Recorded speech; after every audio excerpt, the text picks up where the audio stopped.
Hey y'all, I'm Karyn. And I'm Mingo. And this is the Mingo and Karyn Show. Yay for us. So we are Mingo and Karyn, and we've been married for 27 years. And we have 4 adult children. And we started a podcast and decided that we wanted to bring our show to YouTube and hopefully be able to be beneficial and to be able to give you advice. That some of the advice that we never got, we have literally lived these things. Yeah, we have a lot of experiences, and we just felt we're very transparent people. So what better way to do it? Our kids say, why don't you film yourself? And I'm like, I don't know about that, but I guess they were right, and so now we're here to share it with you. Yes, and so what we want to kind of talk about today is something that is serious to me. I'm on the other side of it now. I'm very grateful for that. But the best advice I never got was to love myself. And I think that it's because my mom didn't give it to me because she didn't have it, And so even though I give it to our daughter, it's easier for me because because of the deficiency of it in my own life. Because I didn't have it, I want to give it, and I want her to know that she can love herself. She is okay with exactly who she is, how she is in terms of, how she is as a person. It's almost like you all filling y'all love tank at the same time. Wow, that's good. That's really good. And I learned so much from her, because even though I put something in her that I wasn't even equipped, I thought, to do, but to watch her, like, even with her getting her nails done and things like that consistently, were things that I didn't do because it just was like, I thought that love was measured by how I gave love. You understand what I'm saying? Yeah. And it's not that I didn't receive love. I received love as well, but I just did not have that element of what that means within me. Like, it was a more external thing for me in terms of love, and I didn't internalize what love meant. And so I often would be frustrated because I was essentially neglecting myself until it got to the point where my tank was empty. Yeah. And we used to talk about that all the time about how you give and you give and you give, no matter what level it's on, whether it's friends, work, family, responsibilities. You give and you give and you give, and then you figure out, wow, I'm out of gas. Yeah. I'm literally out of gas. Me. I've been so busy making sure everybody else's tank was full. Yep. Now I'm out of gas, and now I don't even know how to love myself. And I don't think I knew that it had anything to do with love. I really think that it had to do with not understanding why I was empty. Why was my gas? Why didn't I fill up my gas tanker? How did it get to the place that it was empty? And it came about from just a feeling one day of literally emptiness. Yeah. You know what I mean? Literally not feeling like, well, gosh, I have a great husband. I have, awesome kids. I have a beautiful granddaughter. Why do I feel like something is missing? Why do I feel like I have it all, yet I have nothing? Oh, wow. Yeah, and I think it was because in me, I didn't have enough there to even, you talking about a gas tank being empty. I didn't even have fumes left over. Yeah. So I couldn't find anything to draw off of. And so when being a wife wasn't enough, and being a mom wasn't enough, and being, a coworker, a friend, a sister, a auntie, whatever wasn't enough, it was in that moment when I had to decide and figure out, how can I effectively just be me? You saying that, I was thinking in that moment, how I'm very curious to know how you discovered what self-love is for you. Because I would imagine, because I'm just applying it to myself, just thinking about it right now, I would imagine it would be different for everybody. Oh, absolutely. Absolutely. And so once you accept that what you do for self-love might not be what I do for self-love, that's a beginning stage for me. Yes. Now, to get beyond that, because self-love to me, I think about when I do for you all, to me, that's filling my tank. Absolutely. And I would hope it's filling whoever tank, I'm trying to give receiver, it to. I'm trying to give it to. But then I have you, wow, I hate you had to go through that, but I have you to share with me, hey, you don't want your tank to get on fumes. You don't want to be coasting because you in trouble. You run up on a hill. Honey. You run up on a hill. You're not going to get it. That's when you discover your car is out of gas. Yeah, for sure. So how did you discover? Because I I want to know. How did you discover that, okay, my car is on E, and I filled up everybody else's tank, so they're gone. They're gone. They're on their destination. I'm too far from a gas station. I'm looking at a hill, but I got to figure out how to get my car up this hill to this gas station to fill my own tank up. But the one thing I'm going to remember before I even put any gas in my car, I ain't going to let this happen again. Oh my gosh, you talking about not letting it happen. I think that because I saw love manifest itself in things that I did and not in who I was. Yeah. It's what I saw. My fulfillment came in being able to do for others. And as you know very well, once your children graduate from high school and go off to college or do whatever it is they decide to do, there's nothing else to fulfill you externally. Exactly. Oh, what you was using for fuel, that's gone. It's that's gone. No longer the reason. Right. And so I found myself in a place where, you know, even though I was in college before and, you know, I didn't call my mama every day, you know, they were having a good time. Living their lives. Yeah, living their lives. But I miss them. And I miss the element of, you know, me cooking every day or me doing things that they loved, but I love to do for them. And so now that it's just me and you. Yeah.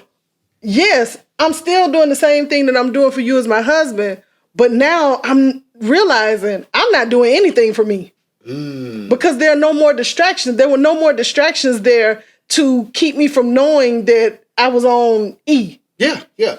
I mean, just hearing this, and I'm right here with you. And I mean, you wear it well. Thank you, babe. I didn't know to this magnitude. I knew how much you missed the kids. I knew. Because that was we made a commitment to that life. Yes. That was the way we decided to give our love. Absolutely. And moving forward, you're saying now what I'm gathering, because you're helping me in this moment. Because I was so bad with it. I remember when our oldest first went off to college. Oh, you're talking about self-love. You were so I know I went to pick up food at least a couple of times, and I ordered 6 plates. Instead of 5, because he was at college. Now, of course, his siblings were happy because they got to split extra food. Extra food. But the reality was, I was used to my role. That was the way I gave off love. I'm more of a physical love person. I want to do for you. Yes. I want to do with you. I want to protect you. That's the way I give love. But when you start talking about self-love, I remember you said something one time, and quote this Karen Allen: self-love is not selfish. Absolutely. I think that is a really, so for me, when I would see people kind of do things for themselves, I would think, well, gosh, you know, or do things, say, without their family or whatever, because I was so committed to our familial unit that when I saw people doing things, it's like, well, is that, like trips and things like that without their family. Should they be doing that right now? Yeah, like, should they be doing that? And so, and if y'all saw the other show, that's me being self-righteous. That's something I've worked on. Sweep your own front door. I'm telling you, because it shows up. But self-love is not selfish is one of those things for me that makes me realize that it's about self-care. Yeah. It's not being selfish. So what that means is, you know, even going back to talking about caring to our daughter, is that I remember when she went to college, and to tell you how much of a thing it wasn't in me in terms of self-love, we would send her the money to get her nails done, and I wouldn't even get my nails done. Like, I never thought, you know, it was more sporadic for me. It wasn't something that was necessary. Wasn't a routine. It wasn't a routine. It wasn't necessary. I want her to look good. I want her to be at her best. I want her to have all of these things, and I wasn't given to this her. Because you wasn't taught that. I wasn't taught that. And so even though I'm making sure that she is her whole self, everything she wants to be, I'm not. And it's not that I couldn't do it. It was just something I never thought about, or I thought about only occasionally, you know, like, oh, but I don't really have to do that. Anything that I needed to do for me, I put on the back burner. It wasn't important. It wasn't as important to her. You know, as it wasn't as important for you as it was for her at that time. Exactly. And I could understand where you didn't have anything to draw from with it. Yeah. I mean, I could, you know, talking about love and it being kind and all those kind of things, you was giving out of the kindness of your heart. Yeah. You know, you were, it's really quite extraordinary because you built a whole set of circumstances without a blueprint. Well, thank you, babe. Well, I think when I think it's almost sad to me that I know now, but it's almost sad to me that on the outside of who I am, I could be so giving, but on the inside be so neglectful. And why do you think you didn't deserve that? It's just something I never thought about. I didn't know it was a thing. I literally didn't know. It wasn't a thing till it was a thing. It wasn't a thing until I was looking for something. Oh. Because it didn't dawn on me because it just wasn't a factor. It wasn't there. It wasn't anything that I pondered on or said, do I really love myself? I didn't know that it wasn't there. I thought I was equipped because I could give love in other ways. I thought I was equipped with what it took to love. Mm-hmm. But it took to love everybody but me. But when you start talking about self-care, and I'm thinking about what I consider to be self-care, like things that I would necessarily do for myself, whether it's a haircut or whether it's something I want to eat or something that's just individual to me. Mm-hmm. Not necessarily something that we share together or we share as a family unit. And I'm learning, and I've learned a lot from you. A lot. Oh, thank you. I'm learning. Child, and these lessons hard because I have to live them. But you have to be able to tell people that you learned something from them. Because affirmation is important. That's my way of showing love to say, hey, I know you broke a generational thing with your daughter, but you also did with your husband too. Mm-hmm. You know, as far as your relationship with people outside of your offspring. Oh, you see what I'm saying? Yeah. It just broadens that scope a little bit. Yeah. So for me, it's like, okay, now it's my job to make sure I continue to exercise self-love and self-care. Mm-hmm. And I think I didn't really realize how important self-care was until I sat in a moment and I didn't know what to do. I didn't know. So we kind of were in similar places. It's just from two different vantage points. Yeah, because it's like, okay, we're doing this as a living, but it doesn't feel quite like it needs to feel. Mm-hmm. And that falls into the self-care and the self-love and not being selfish. So I'm thinking, oh, you can't think like that because that's being selfish. You see what I'm saying? You shouldn't think like that because I'm one of them people that go into, well, look at where you are and look what some other people have to deal with. But you can learn self-care and self-love in any moment. You can. Because it's about an internal thing to make you better. It might not change your moment right then, but it's definitely a foundation for something for you to build on. Yeah, and I think to even elaborate on the selfish aspect of it. I'm a sharer. I love to share. And I think that sometimes when a person's agenda or whatever it is that they want to do is strictly centered around them, I think that's what differentiates the self-love from the selfish act itself. It's like, this is all about me. Absolutely. And I think that it's important for it to be, particularly I'll just speak to us in a relationship. It's important even in friendships, other relationships that you have, it's important that we consider the other person. And so the selfish aspect of it, when you're thinking of loving yourself and loving on others, because I think I've become more loving, but in a settled way. Not in I got to do a task, or I got to cook, or I got to do this. It's a small gesture, but it's because I feel good about me on the inside now. That's good. So with the self-love, right? It's a daily practice.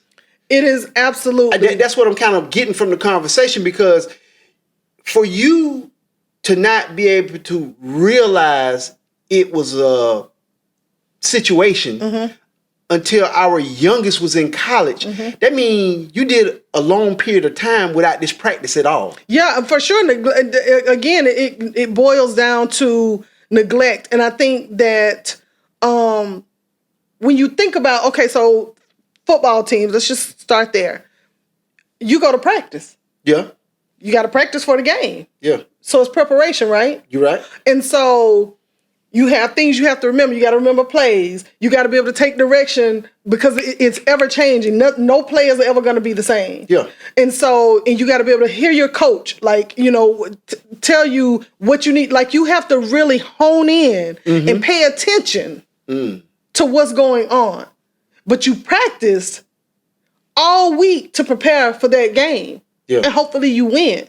What's that little thing you used to say about practice? That little phrase you used to say My about dad has always said, he was a band director, and he used to always tell us, because we would have these long rehearsals, and my dad would always say, practice doesn't make perfect. Perfect practice makes perfect.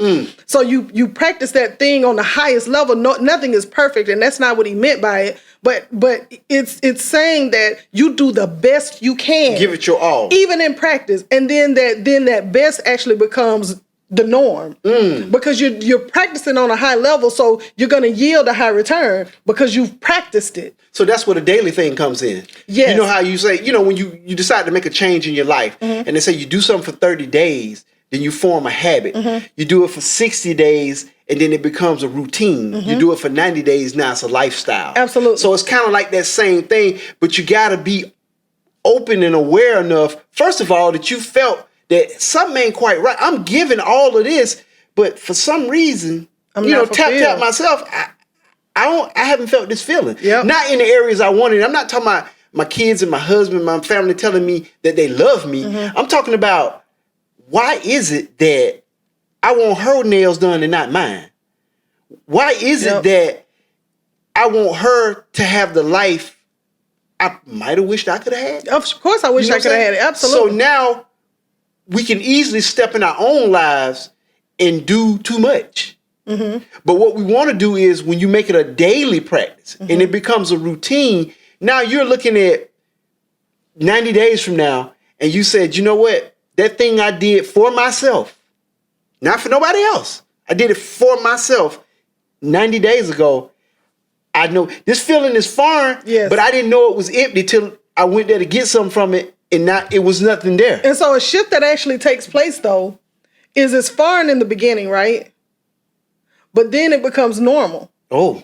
So it almost, because I practice it, it becomes a daily and normal thing to me. So now when I think to go back to a time when I wasn't loving myself, that feels more foreign. Oh, because now you know what it feels like. Now I know what self-love feels like, and to neglect myself is not even it's not a thing anymore. And sometimes when you see people who really, like, people have self-love. I'm not just talking about a stranger. You just looking and you say, wow, they have their life together. I'm talking about people you personally know that really do things for themselves, whether they take 1 or 2 trips a year, or whether they go to the spa, or whether they do, they stay on top of their checkups with the doctor. They really stay on top of their lives. Yeah.